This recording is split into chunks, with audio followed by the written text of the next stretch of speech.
taken during a session of the Home Affairs Select Committee when you were hearing from officials, also from the Immigration Minister. Can you just explain what was going through your mind here and why?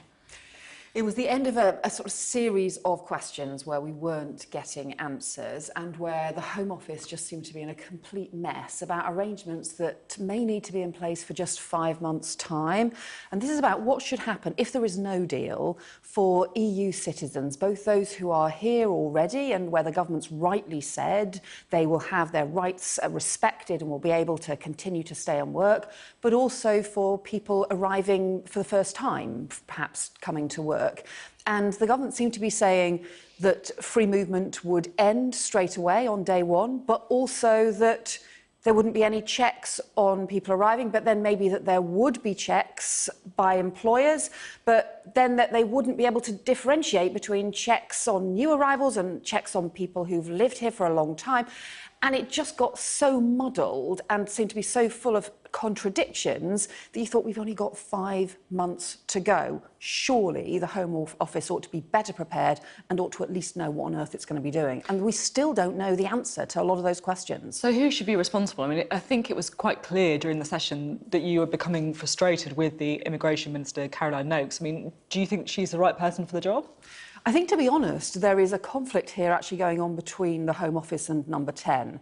The sense that I've got, and from some of the reports and sort of clarifications since, is that Number 10 is still trying to maintain that free movement will end on day one if there is no deal.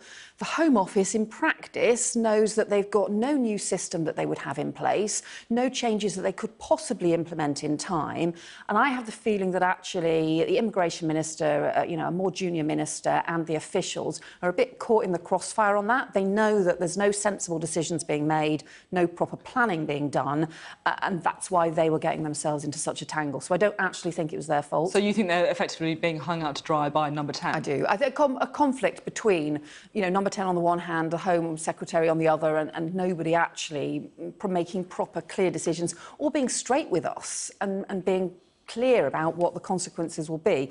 And the reason this matters is, obviously, it's a big concern for EU citizens who are here, but there's a lot of other issues. For example, what are the security arrangements going to be? What are the security arrangements going to be at the border if we don't have shared information from the EU? What are the policing cooperation arrangements going to be? And we heard from senior police officers about the downgrade in security that we'll have, the inability to be able to arrest people who may have committed crimes in other countries if we don't have a proper deal in place and these proper arrangements in place. I mean, it's pretty clear that you're alarmed, shall we say, at the prospect of no deal. As you say, 5 months to go. With that in mind, could you see yourself supporting a deal that Theresa May comes back with? Well, I think clearly no deal is the worst situation for all of us. And a bad deal is better than no deal, but I don't think the country should be forced into accepting a bad deal simply because the Prime Minister and the Conservative Party but if the alternative is no deal, with an alternative, then that may be the reality. So that's why I think it's really important that the government is now preparing the option of being able to extend Article 50, because no deal we clearly cannot accept. It would be very damaging for our security. But a bad deal, something that's going to be bad for the country for the long term, we shouldn't be forced into that because we've run out of time, because of the chaos and confusion. So I do think now there should be preparations made so that if the Prime Minister doesn't get a good deal before Christmas, we don't just get timed out, we don't just end up in a mess, and we do make proper, sensible plans now to extend Article 50 in those circumstances to make sure that we can get an arrangement that's in the best interests of the country. What about the idea of a second referendum?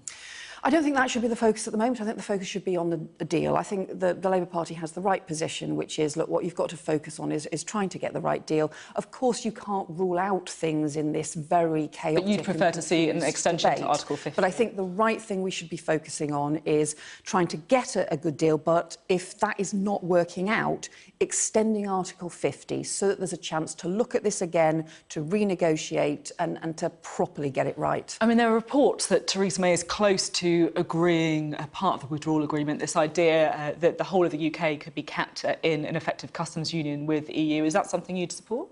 I think being a customs union is really important. Personally, I think it should be a front stop, not just a back stop, because I think this is good for Yorkshire manufacturing. It's about manufacturing jobs and trade. But you must be pleased with the idea, even if it's a back stop. So I hope that they have made progress to agree a customs union. I think that would be a step forward. But this only still seems to be about the withdrawal agreement and the temporary arrangements, not about the long-term plan. We need some clarity about what our arrangements and relationship will be for the future, so we're not going into this blind. And we also, I think, need some reassurance on these security issues. Nobody's talking about what the security arrangements will be. We've heard that even if there's a deal, we could still lose access to some of the really important criminal databases. Well, if that downgrades our security, we need answers for that as well. So I want to hear the Prime Minister talking about the security side, not just the trade side. Now, I want to take you back to immigration, where we started the interview, because it does feel as if policy is somewhat chaotic, should we say, at the minute. We've had, of course, the Windrush allegations, the Windrush scandal that happened. We've also had the recent scandal of some people being forced to give DNA samples or asked to give DNA samples. Is it the Home Office that's not fit for purpose? I think that's a really big question, and I am very worried actually about the state of the Home Office. I think we had the Alex Allen review that was published, or the executive summary that was published last week, which did raise questions about the advice that was given to Amber Rudd as former Home Secretary. But of course, there are also really responsibilities that ministers have to take about the state of the department as well. But I think overall, we've just had one set of mistakes after another from the Home Office. The reason this matters is because these are the kinds of decisions that have huge implications for people's lives and really devastating effects for people's lives when the Home Office gets things wrong. We're going to be hearing from the Home Secretary in a few weeks' time. We're also going to be hearing from the Permanent Secretary as well, the head official in the department, so we will be putting those questions to them. I mean, do you think there is an argument, for example, that the Home Office should be split up and immigration should be moved to a different department? Is it too big? Personally, I do think that is something that should be looked at, but it's not something we've discussed on the Home Affairs Select Committee, so it's not a committee view. But I think when you've got all of the issues around crime and policing, we concluded recently that there hasn't been enough Home Office leadership on crime and tackling crime, for example, and working with the police to support the police. And then you've got all of the issues around immigration as well. So you could look at different structures. But as I said, we've not addressed this as a committee, so we don't have recommendations to make at this point. And I want to talk to you about something a little bit different, tax cuts. You, of course, voted in a very different way to your party's leadership about the tax cuts in the budget. Why did you do that, and what was your reasoning behind that? Well, in April, there's a whole series of further cuts that are going to be made for some of the poorest families in the country. Cuts in the value of child benefit, value of the tax credits. And so you've got some of the poorest people in the country who are going to end up being hundreds of pounds worse off.